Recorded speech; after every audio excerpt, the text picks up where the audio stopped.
Xin chào các bạn, chúng ta lại gặp nhau trong chuyên mục giải đáp hàng không. Đây là chuyên mục giúp các bạn giải đáp thắc mắc liên quan đến ngành hàng không một cách dễ dàng nhất.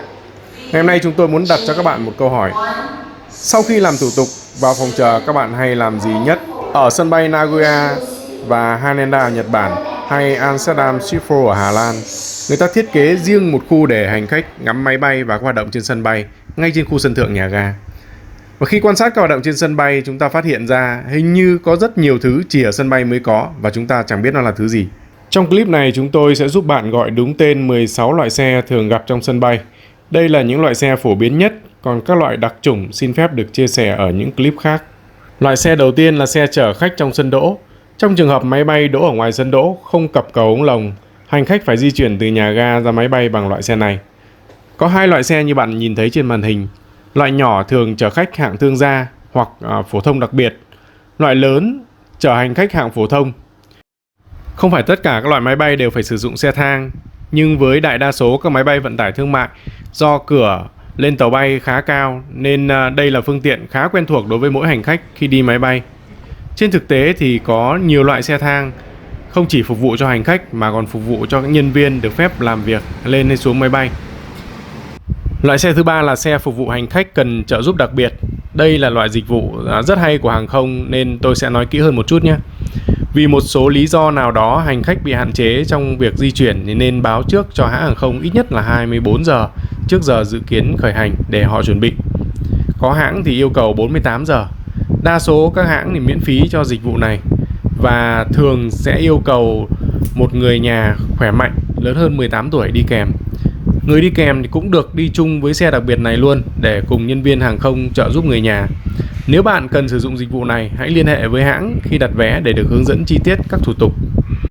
Trong trường hợp số lượng khách đặc biệt trên chuyến bay bạn đặt đã vượt quá số lượng mà đáp ứng của hãng, thông thường người ta tính số lượng cửa thoát hiểm, thì hãng sẽ từ chối việc đặt vé và đề nghị bạn đổi sang chuyến bay khác.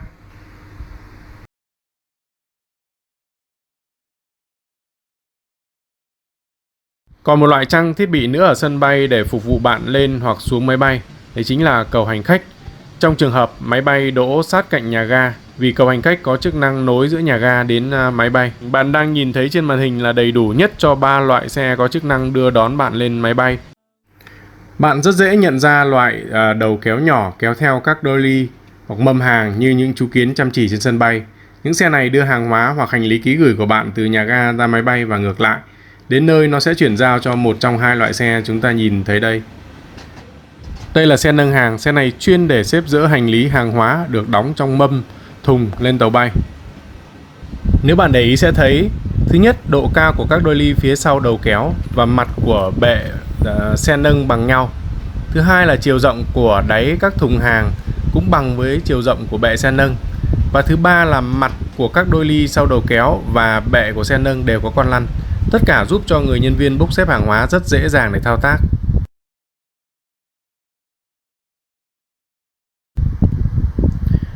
Nếu hành lý ký gửi ở dạng rời thì người ta sẽ phải dùng các xe băng chuyền để bốc lên hoặc xuống khỏi máy bay, như bạn nhìn thấy trên màn ảnh.